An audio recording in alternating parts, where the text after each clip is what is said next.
Welcome to the People's Guild. Each week we explore the Splinterlands universe with guests from all across the mythical land of Praetoria. Join us on our journey as we discuss the evolution of the game, the strategy, the lore, and the exciting path that lies ahead. To support the People's Guild, make sure you subscribe, rate, and review wherever you get your podcasts, and also check us out on PeakD, YouTube, and Twitter. Send your questions, suggestions, and epic battles in our comments through Twitter or email at thepeoplesguildspl@gmail.com. We'll feature the best in our episodes and maybe airdrop you some prizes. Thanks for tuning in and enjoy the show.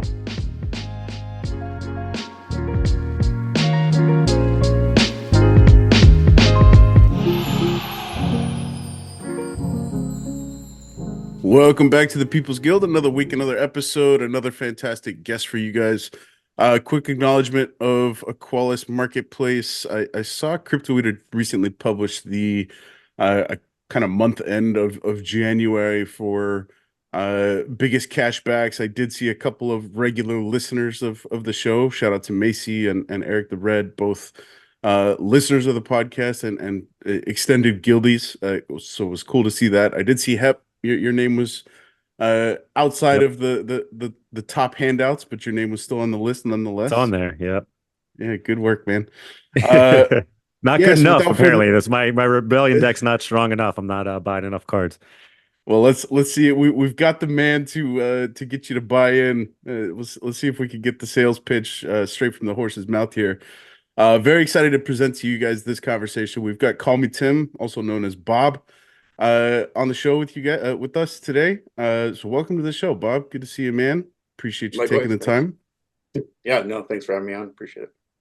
Yeah, Bob, thanks for joining us. So if you say we should probably call you Bob, because if we call you Tim, you might not respond. So how'd you get the name CallMeTim?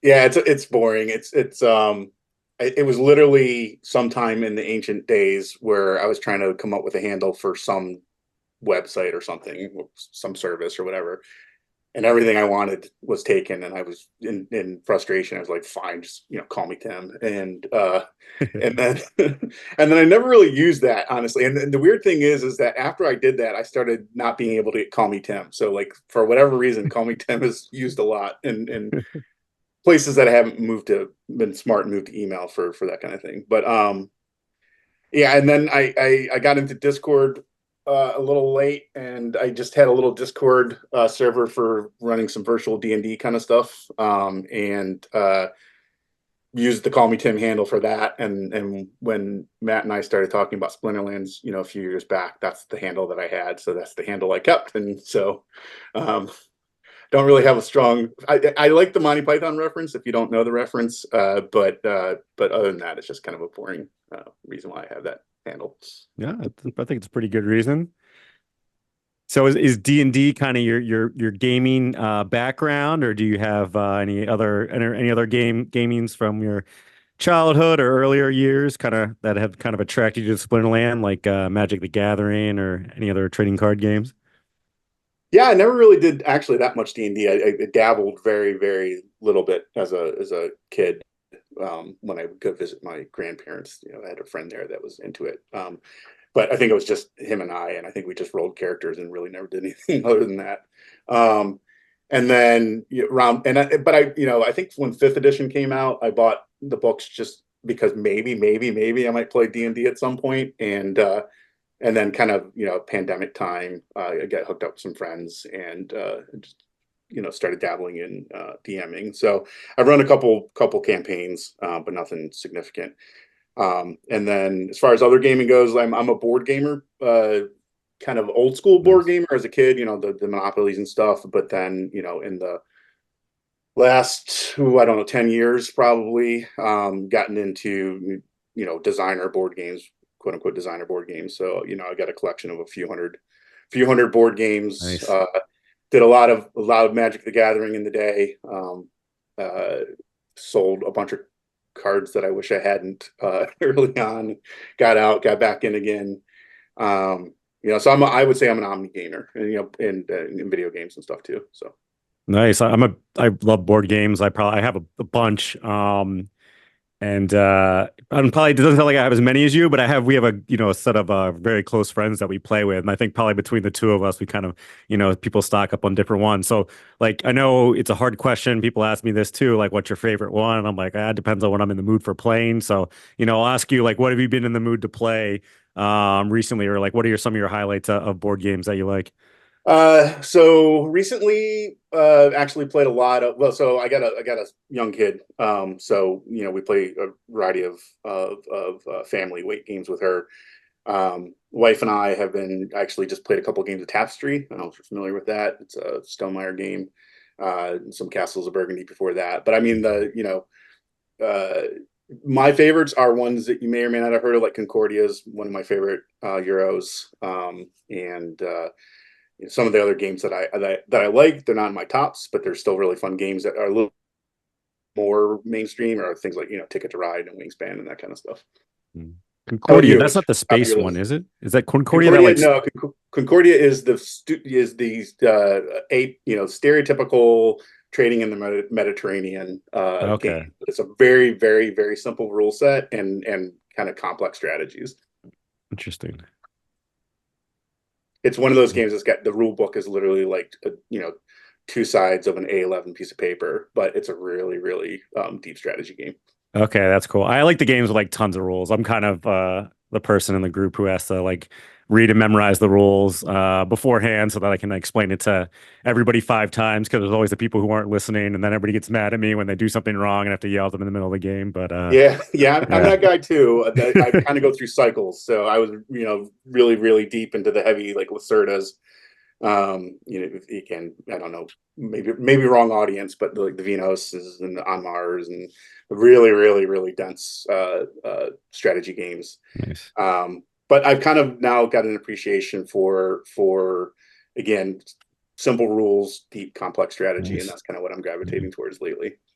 I have a copy of like the original like Dune, the board game. Yep, good negotiation game. Yeah, and I've never played it because I've never been able to wrangle enough people to play it. And like I remember I bought it because I'm a big Dune fan, and I have the other one that was like the David Lynch Dune basically version board game where it's like it's like really, it is really quick to play. It's a lot of fun. You just like constantly just trying to kill each other, which is like awesome. But yeah, that other deep evolved strategy one, I can never like wrangle enough people to get to play it. So I'm kind of bummed out about that. Have you played it? So have you played it? I've not. No, I've not. Although I really love negotiation games, and most people don't want to play negotiation games with me because I really like negotiation games. But I've heard good things about that one. But it's the same deal. It's like you can't you can only get the games tabled that your kind of game group's into, and any kind of conflict and negotiation like that is not really popular in my game group, unfortunately. All right. Well, I got to find you and me. We'll get together. We got to get anybody out there listening. Let us know. We got to get maybe the next Splinter Fest I can bring in, and we can get a group of people together one night and play it. Yeah, it sounds great. I also really want to get Twilight Imperium played, but same kind of deal. It's all day game, and you need good 6, 7, 8 people to sign in for that, and it's not easy. So sweet. Well, the gaming background is clear, so it feels like a very natural fit from that perspective for you and your current role with Splinterlands. But we were talking a little bit off air, and the tech stuff is kind of your forte as far as your professional career goes. Would you mind telling the folks, Call Me Tim, what kind of led you to Splinterlands, and ultimately what took you to the career path that you're currently making your way through with the company? Yeah, fair question. I got to even think about it a little bit. So yeah, my background is definitely in technology. I've always kind of gravitated towards the kind of more creative aspects of technology, as much as I can. So I've always been, I see, software development as much art as it is science. And I really liked to get involved with big complex projects, because that's where a lot of the art comes into play, is figuring out how to orchestrate all that. but for as far as professional experience goes, yeah, definitely nothing professional on the game development side. I've dabbled with offline game development, but nothing of any import. Yeah, I don't even really honestly remember how I got connected up with Splinterlands originally. I think it was a weird situation where a good friend and former coworker of mine was talking to Splinterlands, and I was talking to this other company, and for both of us, it was not a good match for what we were looking for. But in both cases, we said, "But you should talk to this other guy." So my friend introduced me to Yaba, and I introduced indirectly him to the company he went to work for. So it was kind of just one of those happenstance kind of things, and I wasn't really looking for anything at the time, but I talked to Matt, and it just seemed like the perfect kind of confluence of things that I would like to do. So there was some interesting technology there. I had some background in blockchain, like not much as on the financial side, but as a technology, and definitely had real interest in having my hands involved in a collectible card game. Although I didn't start very much on the game design side, because when I started, it was still mostly, a very small handful of people. And I didn't have a lot of on-screen presence, I guess. So it may not be obvious, but I've actually been with the company for at least a couple of years now, maybe going on 3. And early on, it was a lot of trying to shore up the game from the technology side, and really build out and mature the infrastructure, and the reliability of keeping the game up and healthy. So a lot of that was early on was just firefighting and just trying to deal with the growth, especially around Chaos Legion time, the big growth in the game. And then, kind of after we got that mostly under control, then I started working more on the infrastructure side. So really, really getting it to the point where we had a kind of a good repeatable process for how we got, code into production, into servers, get it deployed, know that it's deployed correctly, monitor it, that kind of stuff. And then after that, I was like, I really, really, really want to work on the game. So kind of take my hand at that, and I dabbled with a little bit of the rewards cards, but not too much. And then really took over the reins for Rebellion and kind of drove the set design for that. Awesome. So when you initially came on board, Bob, was the appeal more, and this is alluding back to our conversation off air, you've got this natural attraction towards disruptive tech. You've kind of had your hands in that sort of product over the years in your professional career up to this point. So was the appeal here with Splinterlands from the disruptive tech perspective? Was it the gaming? Was it kind of the marriage of the two? Has one kind of supplanted the other in terms of what keeps you here? What does that look like for you? Yeah, I mean, I think it is the marriage of the two. I definitely well, and I'm sure anyone that had ever played any kind of digital magic, for example, had probably, given some consideration at some point to like, well, wouldn't it be nice if I actually owned these cards, right? Instead of them just being, more or less on loan to me, or they're not really mine, right? Like, so I can't really monetize them, right? I can't really sell, there's these weird kind of pseudo economies that exist in those games, but they're not very transferable, right? And so I thought that was very interesting when I really started talking to Matt about what was going on around the economic side of it. And and the technology side, certainly, because I dabbled, like I said, in blockchain for a variety of different other applications, is more from its ledger aspects and verifiable and non-refutable and that kind of stuff. So all that was very interesting to me. But I'll be honest, the thing that really grabbed me was, oh, this game is something I could really put my stamp on, and was very interested in trying to do that. Did you jump in and play the game at all before you took the job position, or were you just kind of looking at it, talking about it, seeing people playing on YouTube or anything? No. I don't think I played the game before I started. But maybe I gotten, maybe Matt had delegated me some cards or something, and maybe I played around with it a little bit. But I definitely had eyes on it, so I knew what it looked like. I knew what kind of was involved, but definitely not as a player at that point. And then honestly, I didn't really have a ton of time to play in the early days, so I didn't play a ton uh, until not right when I started designing Rebellion. Definitely there was a lead up to it, but I definitely started playing more and trying to get a better perspective on the meta and such, to kind of help influence the Rebellion design. And now I play, pretty much, I would say, during the week, at least daily. But I would say that's, over the last 5-6 months, something like that. And your gameplay, Bob, are you kind of scouting? The meta obviously evolves throughout the different leagues, and as cards gain a different abilities, things change. As you progress through the ranks of modern. Are you kind of playing different accounts at each league, or are you playing on test servers to kind of get a grasp around that sort of stuff? How do you keep eyes and ears on each respective league and its meta?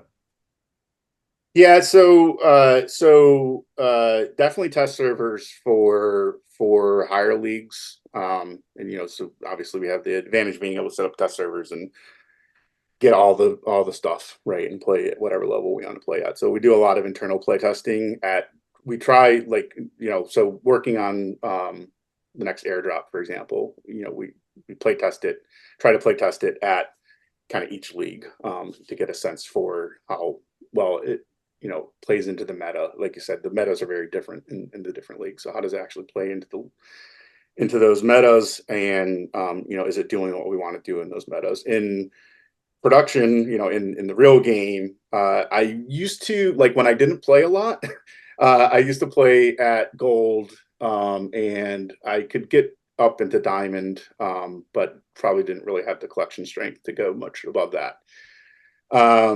And then for a variety of reasons, I couldn't play for a while and fell back.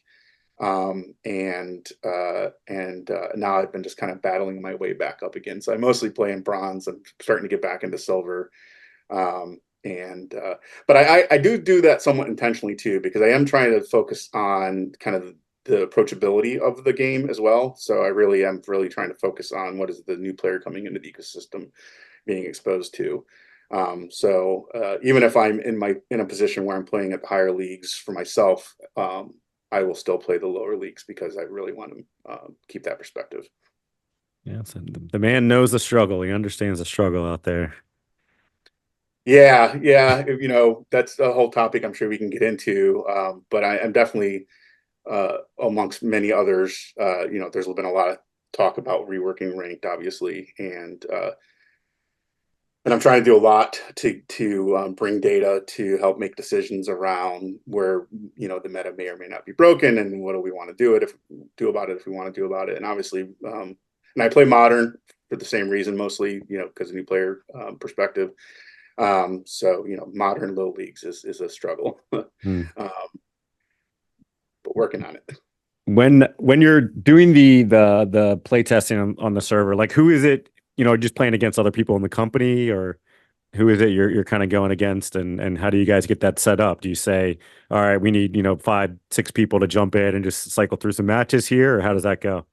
Yeah, I won't name drop because I'm not sure some people how much they have their names out there, but I fortunately can rely on a couple other key individuals in the company that kind of arrange the testing for me. So I kind of just specified, this is what I really want to learn. This is the kind of feedback I'm looking for, and then I participate in it. But then others kind of organize it for me. But you are playing against people who were in the company. Yeah, so the company's got a blurry line, right? There's some people that they are clearly, Splinterlands employees, and there's some people that are kind of tangentially so. So we tend to branch out into the more tangentially so people. And then one of the areas that I would like to continue to evolve and improve is more public playtesting, which we don't tend to do a lot of until it hits the Mav server. Who's the best and who's the worst player on the team? Oh, I don't know who's the best. I don't know. Yeah, I don't know. I'm probably the worst though. Okay. All right, then who's the second worst? Yeah, I don't really know, to be fair. Oh, come on, Bob. You can tell us. tend to play. Hep is out We for don't blood on this one. we don't tend. So it's hard to do long form testing. So yeah, getting enough people to play an entire season where there's enough match liquidity so that that kind of stuff we can't do as much. So it tends to be tournaments and brawls and then we'll get a few people together and play many matches, but not a season. Yeah. And often we're specifically trying to test the strengths and weaknesses of cards. So often we're not trying to win as much as we are trying to see how well do these cards play out in these various different scenarios.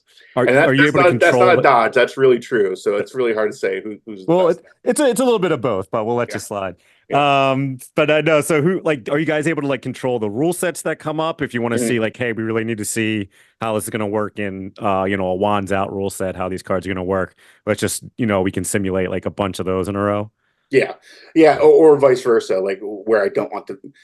I want this very specific matchup, or sometimes I just want 99 mana, every element active, right? Because we're trying to touch right now we're trying to test a card. I don't know if we've released its element yet, so I won't say anything. But we're trying to test a specific element, and it's really annoying when 10 matches in a row that element's not even eligible. So yeah. Or if you get back to basics rule sets all the time. Exactly. Yeah, exactly. So it can be controlled. Played ranked. It can be controlled. I will say it is a bit manual to do so. So it usually involves right now me deploying code to an environment that has things kind of defined the way I want them to be. Some of it's configurable. That's an area again where we'll probably improve over time. So you mentioned the moving to a world where public playtesting is more readily available. Is that something like implementing these potential cards in their experimental phase and allowing for them to be played via practice matches or something like that? Or do you mean public playtesting in excess of what's available on the map server? Some of all of the above, I guess, right? I think there's more we could do with Mavs. And so that's certainly an area that's kind of a little bit of a path of least resistance, is just to figure out how to utilize that environment more we utilize it obviously for those that are on the Mav server for a lot of features and stuff, but not as much for the card sets and the card designs as I think we could. It is a little bit of a catch-22 there, though, I guess, because we kind of want things to be at a reasonable level of polish before we ask people to invest time in it. But at the same time, we don't want to delay the feedback for too long. So it's finding that sweet spot is still something we're trying to dial in. So I kind of know a little bit more about, because I think this is probably the coolest job in Splinterlands, and definitely the job I'd want to have the most, is kind of how you sort of, kind of got to the point where you're kind of, the one working on, the stats of the cards and testing them and trying to balance things out. I know you'd said before you're, mostly working on back end stuff, and you're bugging Matt that you kind of wanted to get more into the game. So kind of how did that go, and how did that transfer power from, because I think it was Matt pretty much himself who was doing most of that before, right?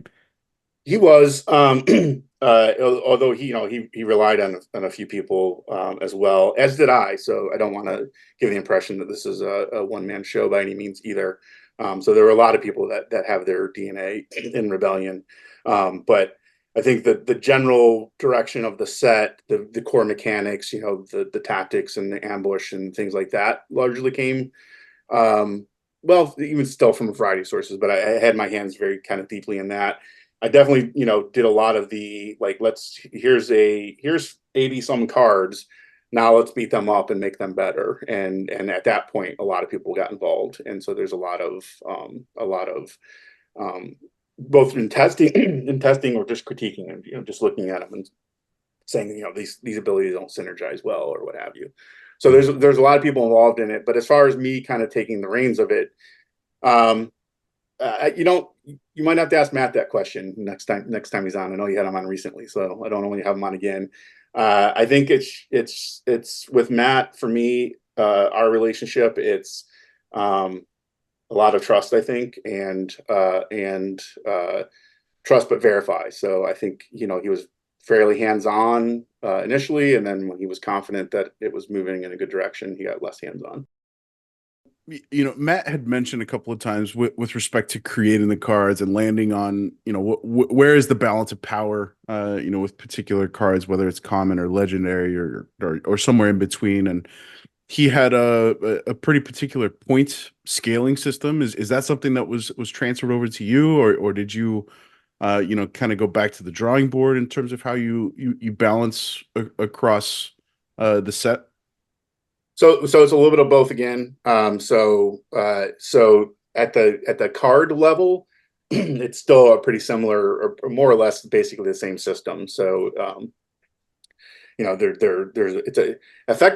more complicated than this, but it's effectively a point buy system. So at a certain mana level, and a certain rarity, you have a certain number of points you can spend, and the formulas are actually rather complex and sometimes a little rigid, quite honestly. But I don't know how to do that better. So that system kind of gives you a rough sense of power level. After you've designed the stats and ability progression, you'll get kind of a readout on, is this card quote unquote balanced, or is it leaning towards overpowered, underpowered, or whatever.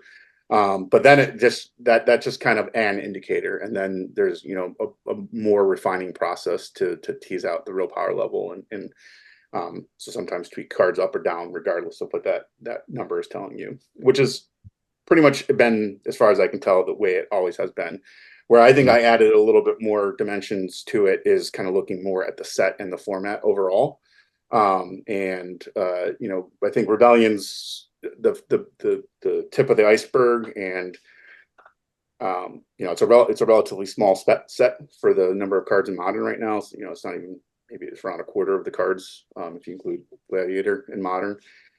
So there's only so much shifting that you can do, but if you look, you can see that there's telegraphs on where Modern is potentially going, and that's kind of shifting the power level around within the elements, and a variety of other balancing things. What's the availability of certain abilities at different leagues? Is that good or bad? There's no silence until gold. Is that what we want? That kind of stuff.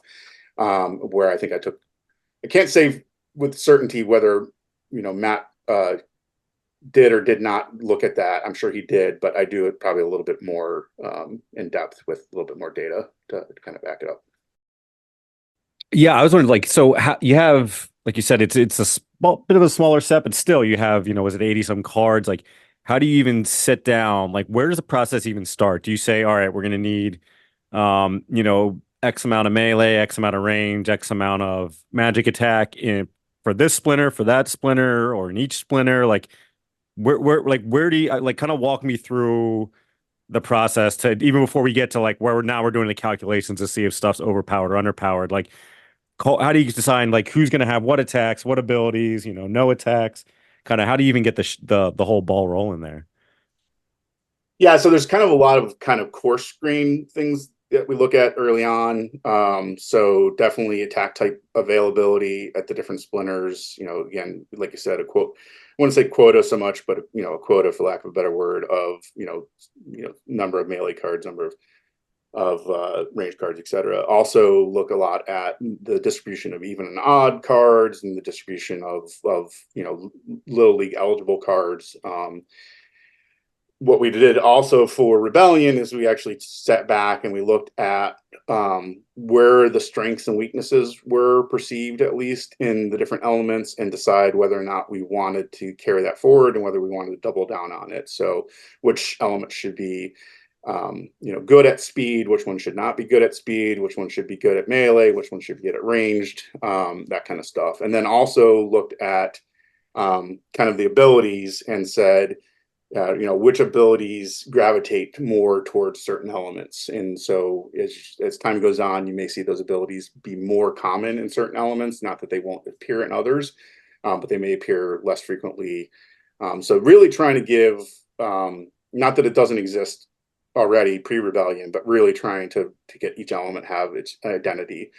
And really to lead into where, we're just kind of even now really just starting to scratch the surface on multi-element play, but it really sets the stage for some interesting multi-element play where you can start leveraging strengths and weaknesses and pull them together. Grimbar Dune is definitely the meta. Did you have any indication when you were playtesting, creating the guy, that he was going to be as meta defining as he has been? So yes and no. So it was pretty clear both Grim and Mantaroth were going to be pretty strong cards. If I had to guess, at the time we were still working on them, we're going to release them, I would have expected Mantaroth to have the biggest impact. But it was very clear that they were both going to be they're very adaptable cards. They fit into a lot of different strategies. Especially Grim. So no, not surprised that they're really good cards. Surprised that it is as good as it is, yes, but I also think that's just because some people, maybe some strategies haven't been teased out in Rebellion yet. So I think other cards may come in to challenge, at least if not to take over that spot of top card, at least to challenge that top spot a little bit. Like what Sorry, are strategies you do you mean? talking like press? Are you teasing out some legendary summoner with a press ability or something like that? Maybe, but no, I'm not teasing anything out. Yeah. So I don't really want to say. I kind of want to see how the meta evolves on its own. So I do think there's some strategies that are underplayed, that I think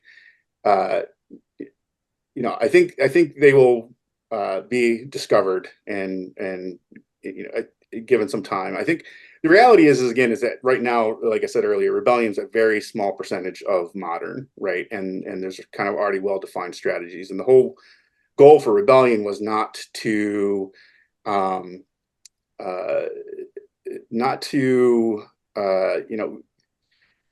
challenge the Chaos Legion cards, right? But to challenge the meta is more, right? Like, so, there's things that Chaos Legion is really good at, and Rebellion's not necessarily really good at that, because for Rebellion to be really good at that, either A, Rebellion has to be a lot more cards.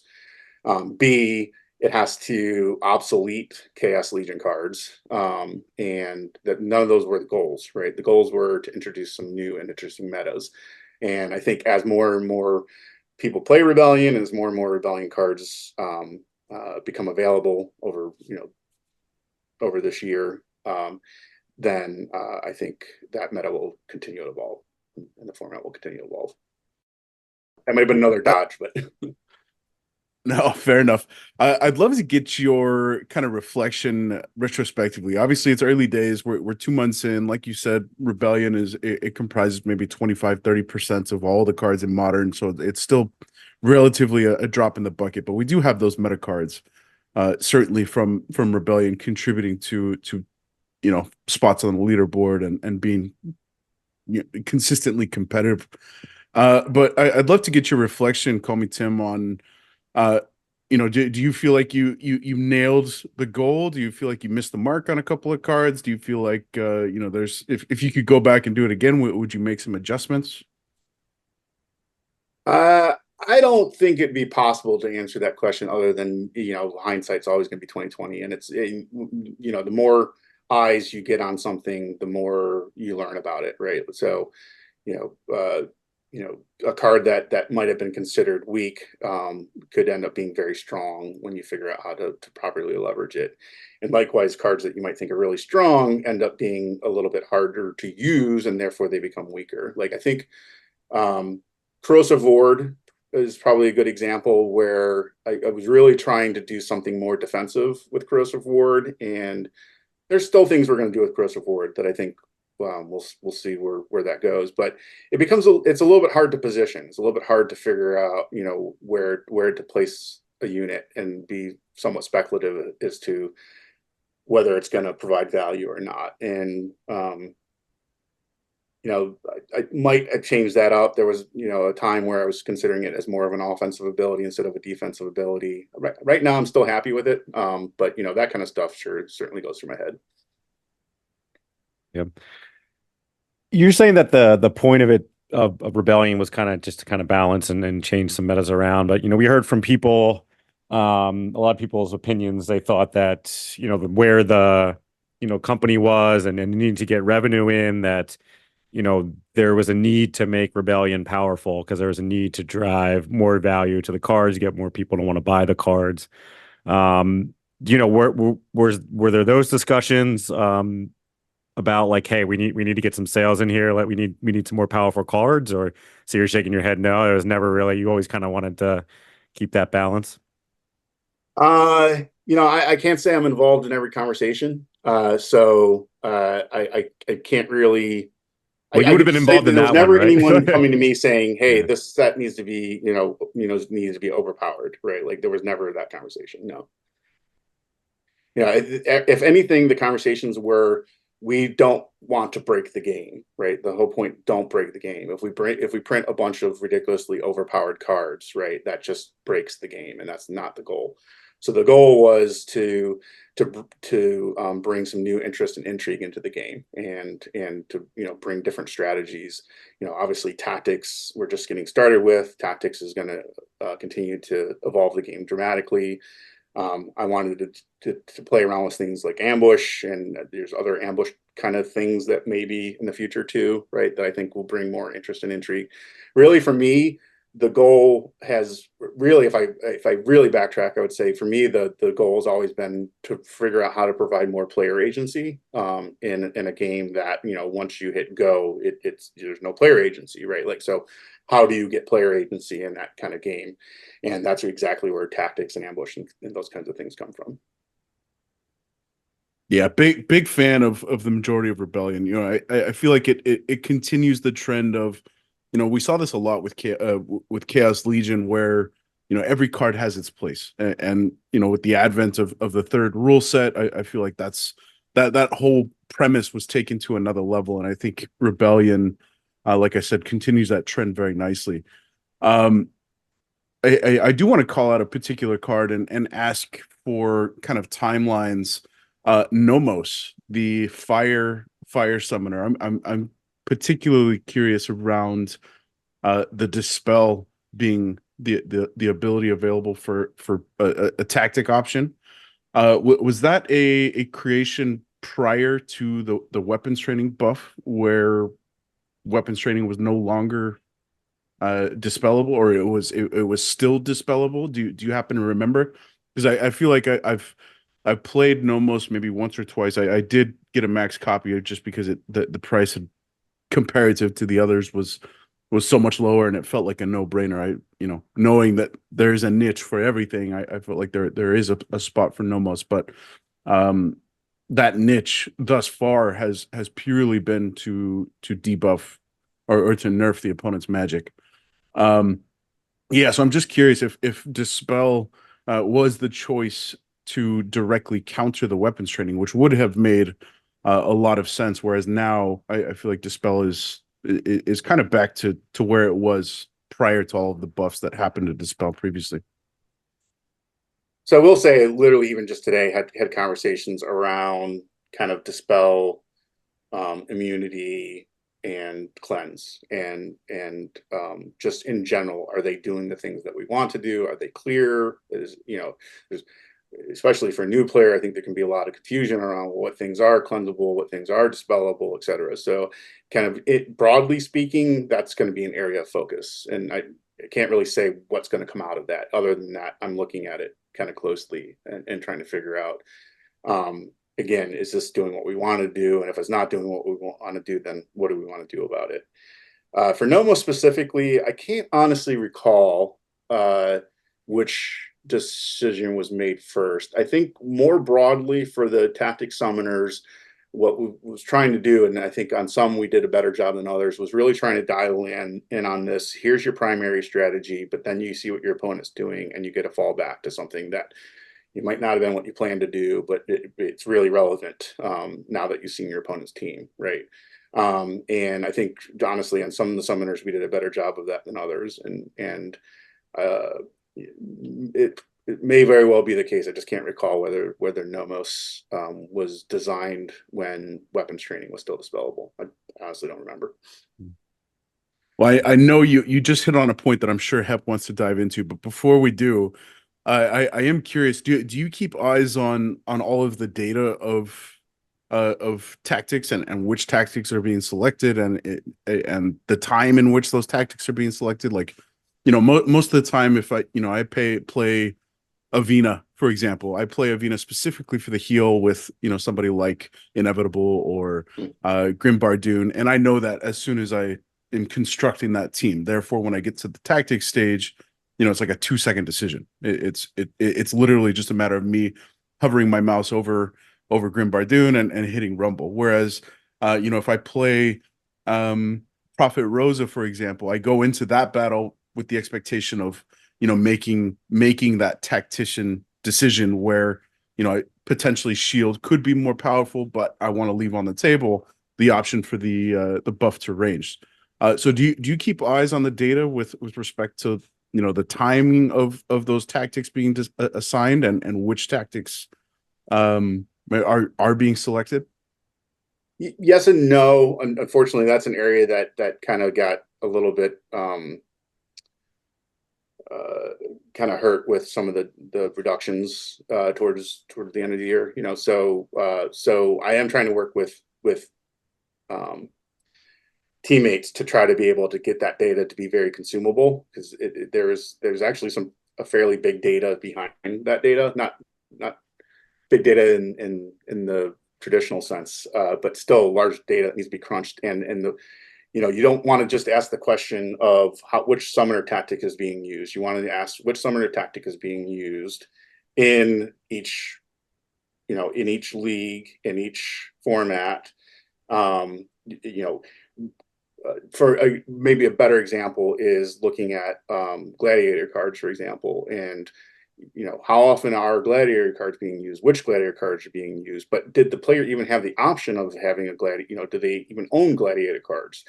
So the questions end up being a bit more nuanced than they appear to be on the surface, and does require some actual data analytics. And right now that's not an area of priority with the team, but I'm still trying to work to tease that data out and help that drive decisions. So I can't tell you which tactics are, other than anecdotally, I could tell you which tactics I think are probably being used the most, but I don't have the actual data to back that up right now. Yeah, which ones do you think are being used the most? I mean, I know which ones I kind of see, but yeah, which ones are you guys kind of seeing? So I mean, I think probably no secret, Kane and Avena are probably in the top 2 spots, at least if you look across all possible formats and such, right? And then I'm bad with names because I designed so many cards I don't remember the names of them all. But with the water one probably being a good close. Yeah. Yeah, I used the Kane a lot when it kind of first came out, but my usage of it has kind of tapered off, I feel like. I found some really interesting strategies with the Kane that are pretty obvious, but yet I don't see them being played, and I'm pretty much running rampant with them. So we'll see. Kane may come back again. We'll see. Yeah, I was able to into the lookout. Is that what you're? No, it's pretty simple. Like stacking a cane with multi-attack, right? You get 4 attacks off, for example. If you can line it up right, get 4 attacks off before your opponent ever does anything, and that's even if you don't put additional ambush cards on the table. It doesn't work all the time, for sure. But it's really hard to overcome that when you go that far in the hole. Yeah, I mean, if gladiator cards it's a gladiator rule set. I mean, it's a cane. It's Katrina Gobson with the Dampier as an infiltrator and Yeah, Watson and the just one go I to really town. like doing a lot lately is a variety of creatures up front. Mantroth up front or Avena up front. But again, bad with names. But the dragon reach card, double attack reach card. Him in the second spot. Like it's just 4 hits. Their speed's a little bit low, tends so you get some misses there. But when all 4 land, especially, it's pretty much game over. Yeah, interesting. I was able to the other day. Finally, I've tried this numerous times. I was finally able to get my Desert Dragon to go on in a trample rage rule set and I used the cane and it just like wiped out the entire team in without In the in ambush phase. Yeah, it was a lot of fun. Yeah. It was one of those ones where it's like low. It was like a really low mana one, right? So it was just like I played, maybe something behind it, and then just like the Desert Dragon and a cane. And was just like, all right, let's see if I can pull this off. And luckily, I didn't get any misses, so it was good. Yeah, that's yeah. So hold on, I'm forgetting the name of this guy. So while I'm looking this card up, so the real goal though is never to like the goal wasn't like let's make ambush and ambush is going to take over, right? It was like we want you to now have to play around ambush, right? So if we don't ambush to dominate the format, but we want ambush to be a viable option. We don't want weapons training to dominate the meta, but we want it to be a very viable option. So that you really have to make, again, agency. You really have to make decisions. Do I want to play around this this potential meta that might be coming at me, or the strategy that might be coming at me? Looking for this card, please. I don't want the dead air, so feel free to go ahead. It's fine. What card is it? We might know. We forget. It's legendary dragon reach double strike. The Titan. Oh yeah, Carnage Titan. Oh, Carnage Titan. Yeah, absolutely. Yeah. So that guy in the second position with a cane, and something with some kind of multi attack in the first position. Very simple, very to the point, but very effective. Yeah, Mantaroth, and that's one of my, and I do want to call out and acknowledge the abilities of Rebellion that are so much fun. The Armored Strike is just an absolute blast, and to your point, Bob, the Mantaroth ambush with Mantaroth up front, he's got True Strike, he's got the blast, he's got the big heavy shield, and if you can ramp up that shield from some supporting monsters, it's just lights out from the ambush phase. It's although I'm leaning more towards that Earth dual attack creature, who often is up front. Shoot, again, I'm so horrible with names. Romancer Flores? Which one? Not dual attack. You're talking about Grunt. Oh yeah, Grunt. Yeah, Grunt. I find I'm going more towards Grunt now because his attack's is not diminishable, right? So Mantaroth, if you can't get the repair behind him, he's less effective as the battle goes on, but Grunt stays effective. So Bob, you were mentioning looking at abilities, and you called out specifically Dispel, Immunity, and Cleanse, I believe. So I know Hep has been on his soapbox for a little while now, and a little while, I use that term a little loosely. I think the better part of the last year, with specific regard to immunity. And we talked to Yaba about this in our last episode a couple weeks back, about immunity and whether immunity should grant immunity to physical attacks, magical attacks, or magical debuffs. And Yaba mentioned very clearly that he felt like immunity should grant immunity versus things like poison, affliction, silence, that sort of stuff that comes from the magical quote unquote bucket of abilities from my team. Where is your head at on stuff like cripple or what is it? Corrosive ward being Yeah, I mean, because applicable, you brought up it- corrosive ward before, and I remember one of the first times I played it, I thought like I had a good play, because I kind of knew the team that was going to be played against me, and I was like, oh, if I can get this guy's shield down, I can, I think I can pull this off. But I knew the person was going to be playing the Forgotten One, which has immunity, and he was hitting my, I guess, what is that Earth card that has it, and but his shield didn't go anywhere, and so I was like, well, how's his shield have immunity too? And so that was like one of those things where I was like, there's just too much of a disconnect between maybe what immunity is and like how it can do kind of everything. It's like omnipotence almost instead of immunity. Yeah, I think this was kind of in that conversation that I mentioned, right? It's kind of taking a step back. And so I think one of the challenges is trying to be thematic and mechanical at the same time, right? And the word immunity just, it just connotates what you would expect out of it, right? Like, so there's a lot of arguments that says, well, how can you be immune to having your bones broken, for example, right? Like so I I think, think I've heard that once or twice. yeah. So I think, I think Bob's a listener. I got my birds. They're out there, right? It's a really nuanced question, actually, and it's not one. Again, I'm not really trying to dodge it, but what I'm trying to say is I'm taking a step back and just kind of rethink it all, right? Like, so I think we want to potentially move more towards a system where there are effects and there are a variety of ways to impart those effects. Like, there's I'm working a little bit of a tease, but I won't be very specific around where you might see this or when you might see this. But I'm playing around with an ability as an attack debuff, for example, an incremental attack debuff. So kind of like cripple, but for reducing attack strength instead of health. And that has obvious, that's overlaps with demoralize, it overlaps with having, it overlaps, so that can be a little bit hard to communicate to the end user, right? Your card has X attack strength right now. Why does it have X attack strength right now? And it's potentially getting debuffed from these 2 or 3 sources. It's getting buffed from this source or whatever, and trying to make that a little bit less opaque. And so I think there's that aspect of it, right? And then also meeting expectations. So maybe we need, I don't actually know the answer to this yet, because we're really just starting to talk about it. So just for example, maybe we need more than one immunity type thing, right? And where they affect different things, but we need to make it, again, not opaque, right? Like, so the challenge is to make the game, parsable, right? Get the game state parsable.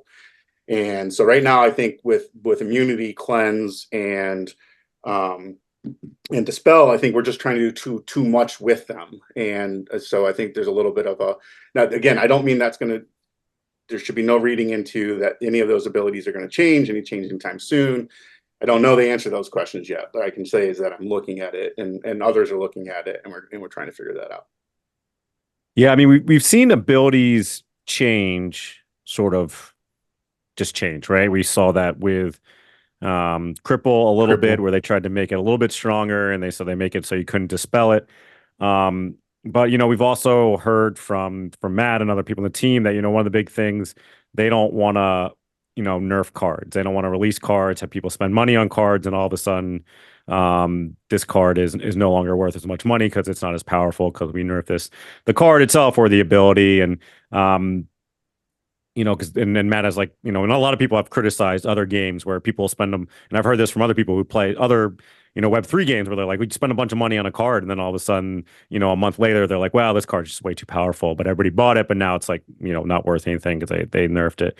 But so, how are you going to go? How would you don't have to say how you're going to do it, what ways are you thinking about, or what do you hypothetically think is an ideal way to kind of balance that, where we have something like immunity that you should actually absolutely be able to cripple it, and like if you could use cripple on it, then it would make a lot more sense, and it would prevent these sort of deadlock situations where there's just like in certain mana rule sets, like there's just no way to kill G Smith or whatever, so how do you think? Is it we have to wait till the next set comes out and we've changed it. Now we don't have immunity. Now we have like magic immunity, and that's not affected by it. Or is that kind of the way you're gonna think to do it rolling forward, or is there a certain point where we're gonna say, all right, new cards are coming out now or something and we're also gonna make these changes to these abilities? Yeah, I mean, certainly, as you already alluded to, like pretty much every other game you can think of does have errata, right? And in the physical world, that's really challenging because you can't really recall the cards, right? And in the digital space, you have a little more flexibility. So I think naively, I would have answered this question differently coming into it, right? Like you asked me this question a year ago, naively, I'd be like, oh, that's the advantage of a digital format. If something is broken, we can just fix it. But it's not that easy, as you already pointed out, right? And so I think we would definitely want to lean more towards printing answers to things rather than trying to nerf things. But where things are really truly fundamentally broken or they're not doing what we want them to do, we'll still take action where we need to, like we do with the weapons training and changing weapons training. But I would say that is more of a last resort kind of thing. One area that I'm really trying to figure out right now, for example, is martyr / bloodlust / conscript degenerative, especially at the lower leagues. And if it is, what do we do about it? And there's a lot of answers where we could change existing cards or change the existing rules, but I'd much rather lean towards, well, can we provide answers? Can we provide answers that balance the meta more or make the dominant strategy a little bit less dominant? But the challenge is as the game gets bigger, even if this is just a traditional collectible card game, as that space gets bigger, the interactions become unparsable, unpredictable, right? Like, so something can end up being extremely strong. What I try to learn from is from other games where what kind of effects tend to get out of control, and I'm definitely inclined to shy away from those kinds of things going forward, because just kind of learning from these other designs, these other games. So yeah, I guess just kind of double back on what I said. I would say we don't really want to change things that have already been printed. We'd rather lean towards figuring out how to provide answers. Yeah, you mentioned kind of like the bloodlust, especially in the lower leagues, and you were saying before that how you kind of fallen down and been playing in those lower leagues, and that happened to me. I was playing and had dropped down the silver and had struggled to get back out of it. And yeah, it seemed like all of a sudden it was just like people were playing gladiator cards and soulbound cards and summoners and just lots of bloodlust. So and that's you're saying you were worried about kind of new people joining the game and how that affects them. And if, they don't have those soulbound summoners, if they don't have those gladiator cards coming into the game, you're at a huge disadvantage in those lower levels. So, is that something you're looking at? I know there was talk of, the DAO had a proposal. I don't know if you saw or keep up on that, where, they talked about, should we try to ban or ask the team to ban those cards in those lower leagues for this reason? So, yeah, is that something you guys are looking at, or maybe changing those rule sets that are available in those leagues where it doesn't become so much of an issue? Yeah, so if we were to take action there, we want to try to really make sure we're not addressing a surface level problem when there's a deeper problem that exists, right? Like, so if you had looked at this problem, as it was kind of evolving, you would see, for example, Quora being played everywhere. And so you could make the assumption that Quora is the problem, right? Like deal with Quora, figure out how to deal with Quora, and the problem goes away. But it's not a Quora problem, right? And as people got, I think, more and more gladiator cards and they decided to explore more and more gladiator strategies, right, it becomes obvious that you take Quora out of the picture and then Katralba just, takes over, or you take Katralba out of the picture and his gold or whatever takes over, right? Or so really it's to be honest with you, I think it's less broken now honestly, actually with Rebellion, than it was in the past. I can fairly reliably personally beat the Gladiator strategy, although I personally fall back to the Gladiator strategy a lot too. So looking at it is definitely the case, but I'm trying to look at it like get real data to really get a sense for if we were to turn, and I'm not saying we are planning on to, but if we were to turn a knob somewhere to make sure that knob really addresses the problem, because we don't want to have to then go turn another knob and then turn another knob and turn another knob, right? Like, so I'm slow to do that kind of thing.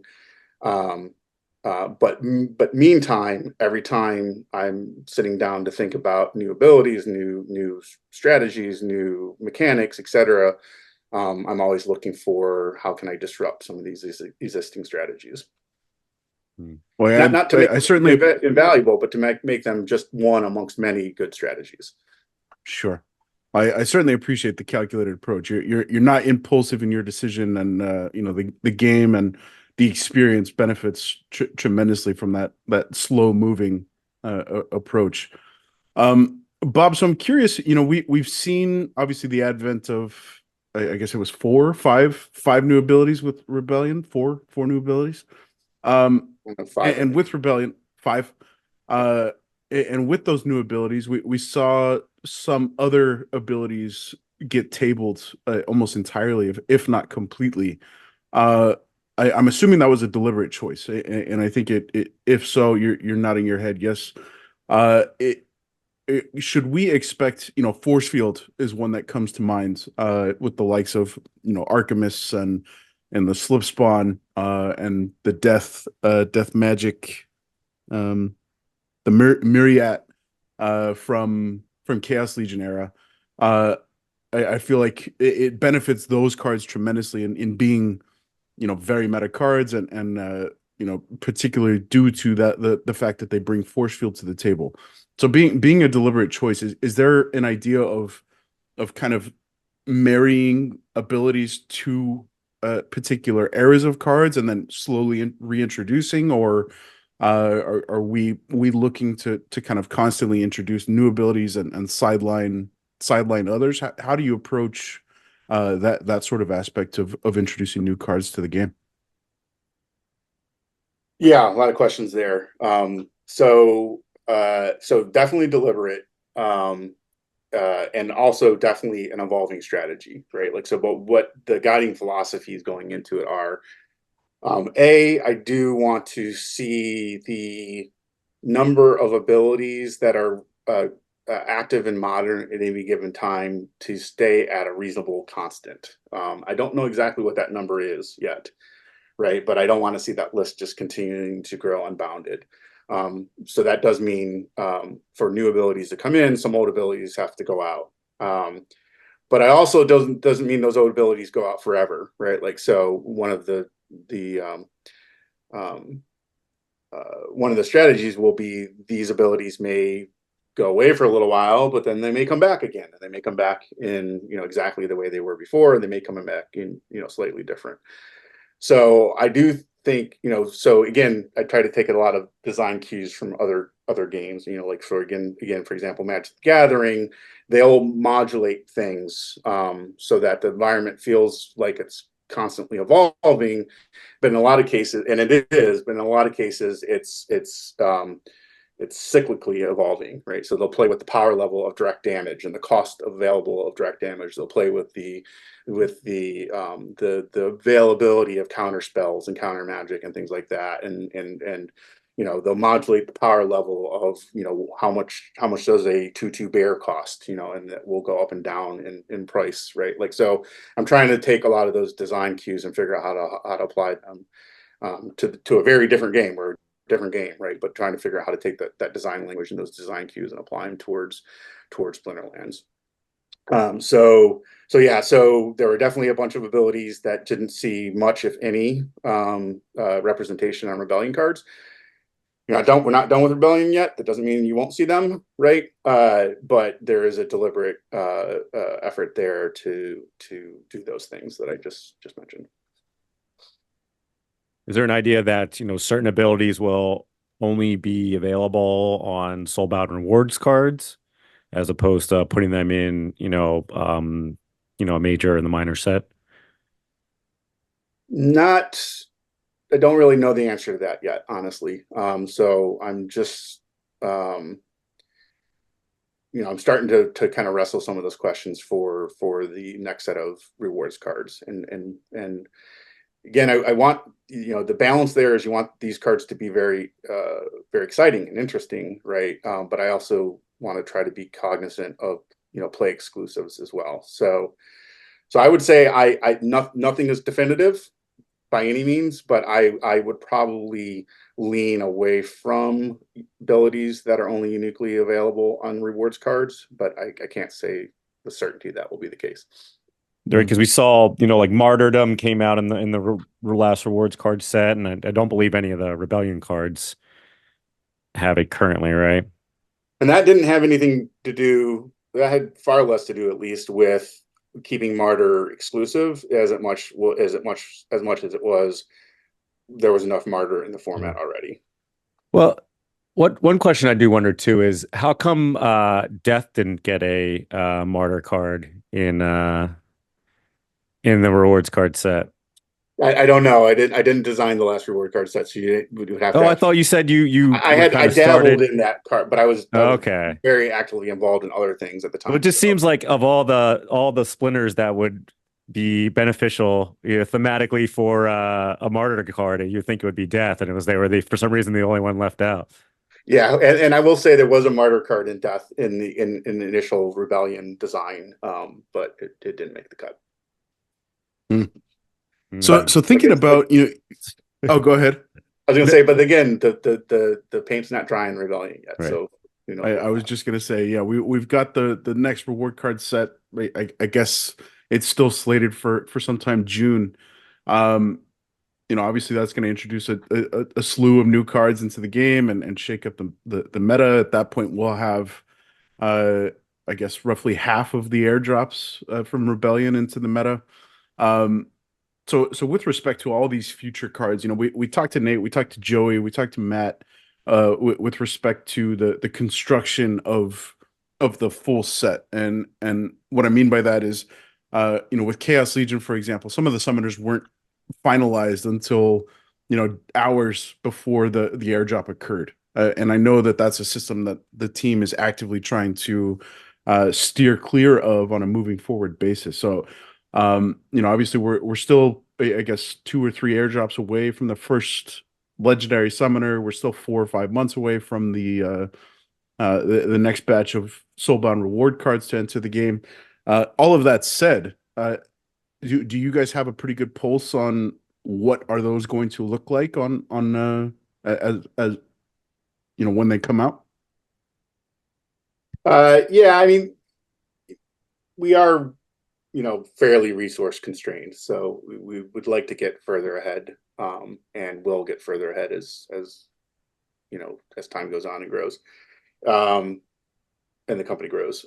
But yeah, we're definitely, like, literally just had a multi-hour conversation with several people in the team today around how do we keep that pipeline going and how do we stay far enough ahead. So one of the things that I'm working on is a modern roadmap, right? And laying out what the next several sets will look like, what we're trying to do with them thematically, mechanically, what are we trying to do with them balancing wise, and etc. So I think we're spinning that up, but also have the realities of some tight resource constraints. Yeah, so I think we were talking with Matt too. It seems like we are, it's going to be dual element summoners with tactics. Those are the legendary summoners. Is that right? That's the going in. So I still reserve the right that won't be the case. But definitely not in a position to talk about the summoners here today, unfortunately. But I think there's a natural design space to go to with multi-element and tactics, and definitely exploring that. Are we thinking about still just going to be like the 2 tactics, or are we going to maybe have an option of 3 tactics, since most legendary summoners, typically had 3 abilities? Are you going to be able to, and then I'll ask a follow-up question right away, give you a multiple question. Is it built into the mechanics of the game to allow you to choose more than one, or is it possible with the way it's coded right now to choose more than one tactic in the tactic phase, or is it the way it's worked? You can only choose one to add. So there's multiple layers there in the stack of so at the lowest levels it's pretty flexible. At higher levels it's more constrained because don't want to build out UI for something that we're not currently utilizing. So I would say, actually, strangely enough, and it's not a real blocker. We'll get around it if we decide that's what we want to do mechanically. But we're actually very real estate constrained on the card. Like there's literally nowhere else to put a third option, right? So again, conversation literally today around I need to have that design flexibility. So let's start coming up with some strategies that if I want to go in that direction, we have a solution for it. So yeah, all those things are possible with tactics, and what we actually do near term and long term is still TBD. But yeah, I think we're just starting to scratch the surface on what tactics can do. Beautiful. Yeah, thinking about the batch of abilities that you introduced with Rebellion, Bob, I imagine that you brought to the table a number that didn't make the cut. Are you at liberty to kind of talk about some of the abilities that you brought to the table that maybe didn't make it? And that you don't think will ever make it, or some? I don't know. I don't know if anything will never make it, so I'm a little hesitant. I've literally got documents with hundreds of abilities in them, and some of them are, this is really an ability that already exists. It just is a different name, right? And some of them are just like, here's one that probably will never see the light of day, but it might. But I think it's fun anyways, right? Like, so some of them are just silly. Like there's and everything's got code names. Like none of the I think ambush, maybe lookout might have been the only ones that actually kept the names that I actually came up with for the abilities initially.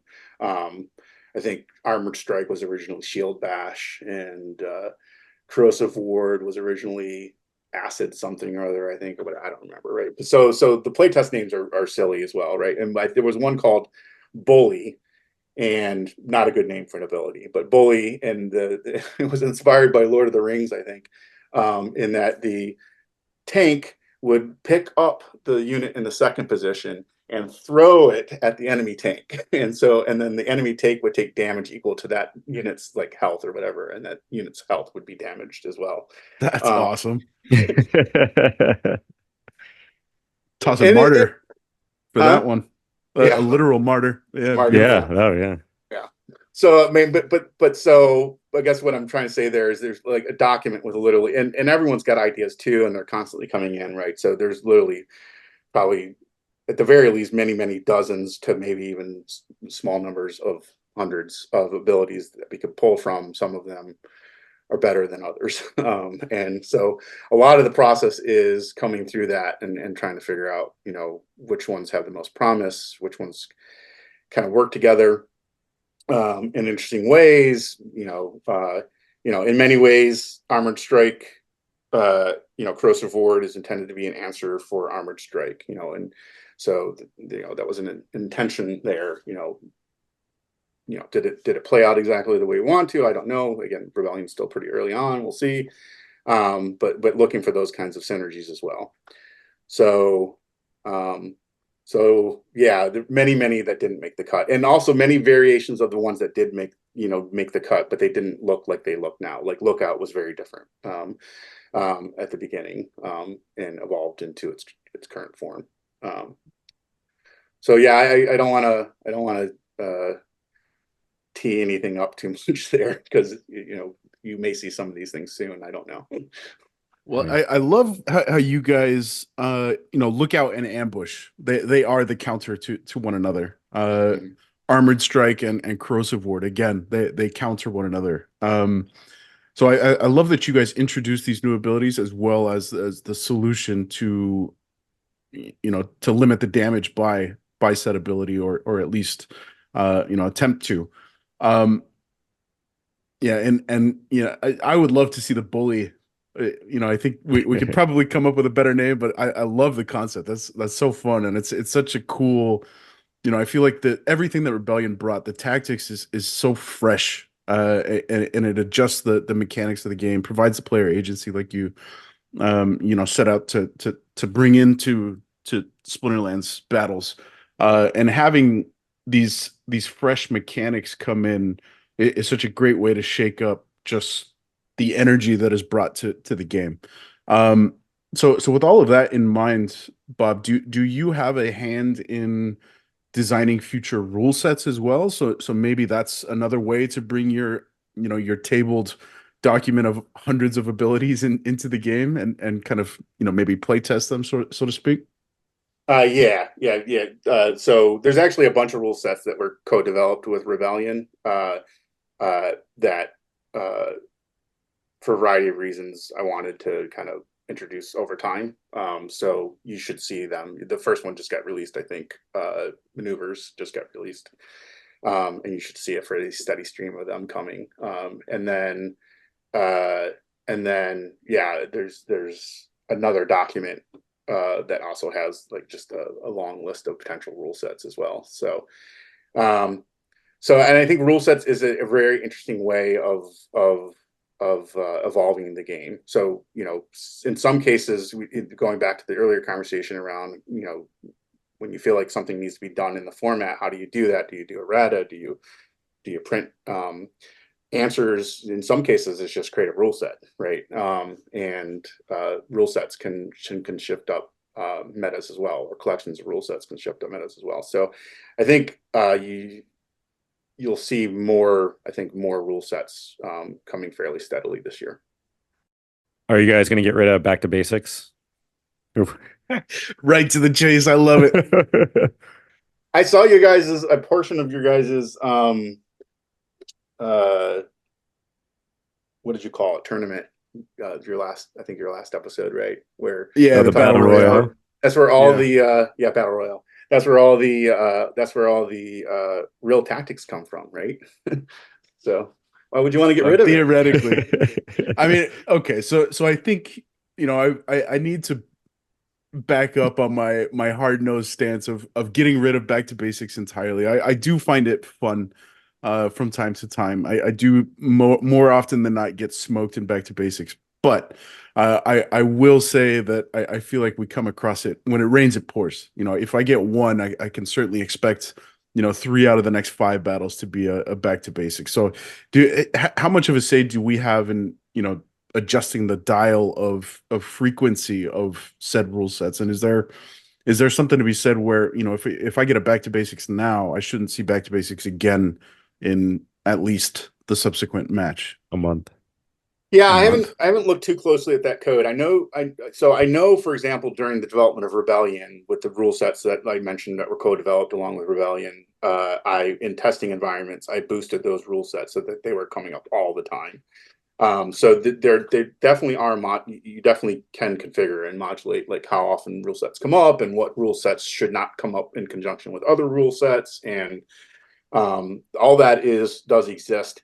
How fair the rule set randomization is, I haven't looked at too closely. So I think it's pretty random, and I think you're just getting unlucky. But maybe there's some option there, some opportunity there to improve that. I have to take a look at it.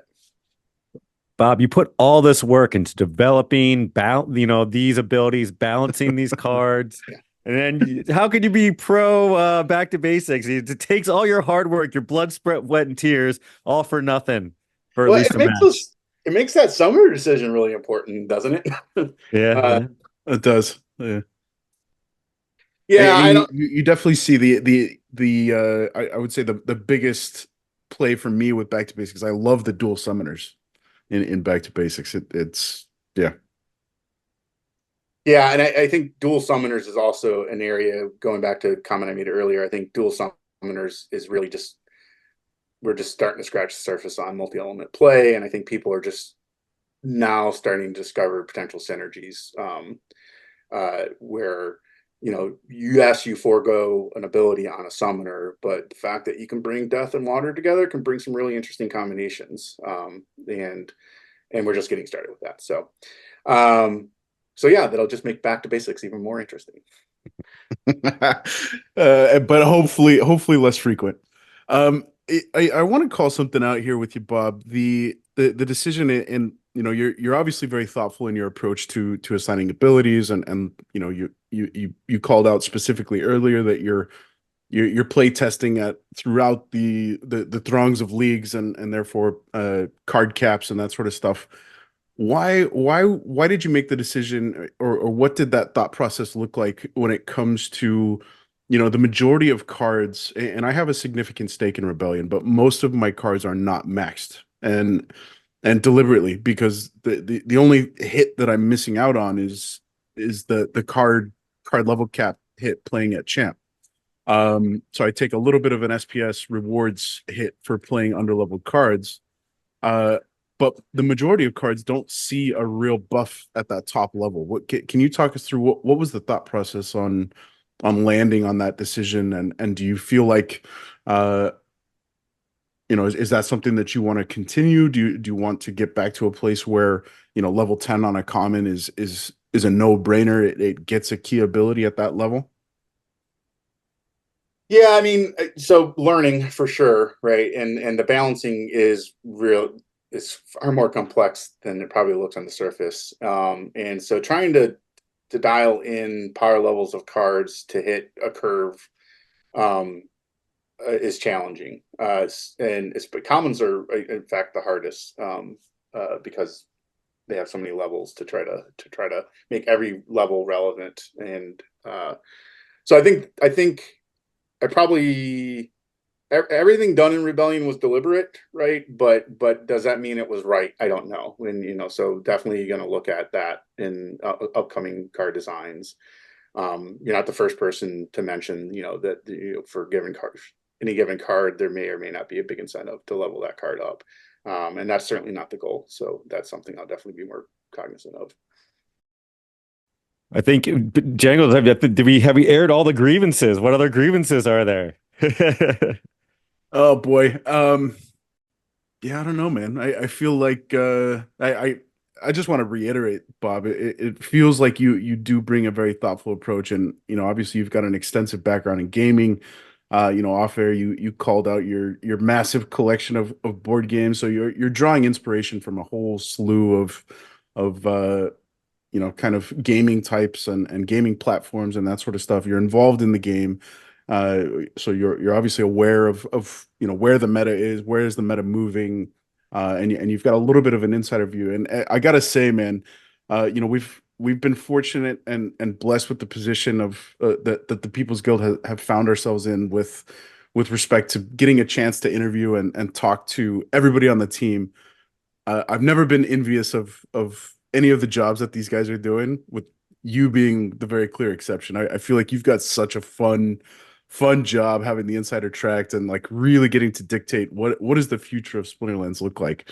Do you feel that same sense of joy and pride at coming to work every day? Obviously, you've got a really gifted support team and some really cool minds that surround you at the company. Do you feel that still? Is there still like a novelty that comes with getting to do what you do every day? Oh yeah, for sure. I mean, like, who could, I couldn't have crafted a better job. So like, I still get to flex my tech muscles, right? Because implement these abilities, prototype out the tactics, etc. So I still get to do the engineering, but I really, really get to double down on the creative side. And yeah, no, I think it's a dream come true, honestly, to be able to do this for a living is a blessing. So Yeah, like I Well, said before, I think this is definitely the coolest job on the team. I would love to have it. Um, yeah, I was wondering how come, we don't ever see you in any of the town halls or anything, really. It seems like, there's a regular cast of characters up there, but you never make the appearance. Is that kind of, you just like to kind of play it more low key, or are you too busy fiddling around with cards? yeah, a little bit of both. Yeah, so definitely busy. And yeah, we got plenty of people that like to get on the town halls and talk. And I don't dislike it, but it feels well covered. So I'll make an occasional appearance for sure. So looking ahead, Bob, obviously we didn't get a roadmap per se for 2024, but it was very clear that user experience, including new user experience, is the main focal point for the coming year. Here we are in February. I think from my understanding of what the community has shared regarding their sentiment around what's to come, with the massive umbrella that is user experience ranked and the associated potential overhaul that is coming down the pipeline seems to be what everybody is most excited about. Do you feel like do you share that sentiment, or is there something that maybe the community hasn't quite considered as being as impactful as the ranked overhaul? No, I mean, I think I'm 100% on board. I think this is really the time to really step back and look at everything and make sure that it's, again, doing what we want to do. And I think, Matt's spoken in multiple format or multiple venues of how things kind of evolve to kind of a complex state. And right now the goal is to kind of step back and say, what do we really want it to look like? How can we keep it simple but still effective? And yeah, no, I think this is great. I think so that's I think the two sides of it that are extremely important. I think one is make it welcoming for new people to come into the system, right? And then make it so that they want to stay when they get here, right? So I think there's a lot to do to ease that onboarding and ease the indoctrination into the system, into the game, and into the economy, and into the ecosystem overall. But that doesn't help if they bounce off of it because what they find there is not appealing to them. So I think making that onboarding process better, making the ranked experience better, making the format more exciting, making more player agency. I think that's all part of the strategy. Yeah, and to your earlier point about not throwing the baby out the bathwater with regards to the complete and total ban of conscription, gladiators, that sort of stuff at the lower leagues. I feel like the ranked overhaul is indirectly going to solve all of that. At least on paper, it sounds like it's going to put an end to the reign of bloodlusting Kitrovas and Coras at the bottom of leagues. Um, Bob, I had an idea a couple months back, and I pitched it to Nate, and he said that he promised that he was going to pass on the information to you guys. I'm wondering if it ever did. If Nate is a man of his word. Yeah, just Yeah, joking, Nate. he No, never I know said you are. he didn't say anything. Throwing him under the bus. Beautiful. So my idea was, and it sounds like you're very open when it comes to, and this is an extension of what we've heard from Matt and Aggie over the years, is we're always willing to revisit and kind of approach things with a complete open slate and an open mind. So my idea was using the mana cost as what gets upgraded throughout ranking cards up. So a legendary, for example, maybe at 1 BCX it costs 10 mana, and then when you get and it has the full slew of abilities that it gets at max. And then as you progress to level 4, for example, all of a sudden that card is maybe 6 mana with the same ability kit. Is that something that you guys have a kind of landed on and thought about, and B, is there any idea of if mana is going to be a quote unquote ability that is upgradable? Quite honestly, a lot of different conversations around scaling, and a lot of conversations around mana, not necessarily, even not specifically, like could we play with cards that provide a mana discount for your team, and nothing that's likely to see the light of day anytime real soon, but all kind of conversations around how can we play with scaling. I think the biggest challenge to do anything that radical, and that's not a reason not to do it. Radical is not not a reason not to do it, right? But something that big of a change is hard to do in an existing game with a lot of existing assets that weren't developed under those kind of rules. So I think that would be the biggest challenge there. Is that what does that do to existing cards and the interplay between existing cards and new cards? So it's definitely an interesting idea. It's definitely something to think more about. Well, thanks, Nate. We'll definitely bring that up next time we bring Nate back on. I can't. Whether or not Nate has discussed it with me does not mean Nate has or has not discussed it with others, right? So, yeah, no, I certainly, honestly, I'd like to figure out a way to get more involvement from people like yourselves in bouncing ideas off of and discussing ideas off of. So maybe that's something we could discuss offline, but it's definitely something I'm interested in pursuing. Sweet. Yeah, I love the idea of bringing the playtesting, something that I would love to see and would bring great benefit to the user experience is a completely revamped practice mode. I realize that it would probably be against the team's benefit to allow total dictation of what that practice arena looks like. I would never expect we can dictate what are the rule sets, what are the mana caps, what are the available elements, and I think that would just probably be. It sounds like, at least in theory, it would be leveraged by bots and just create the superhuman bot. But yeah, I would love to see the practice mode get a complete revamp. And I saw some. I think it was shout out to Silence who did it on his live stream a few days ago or last week.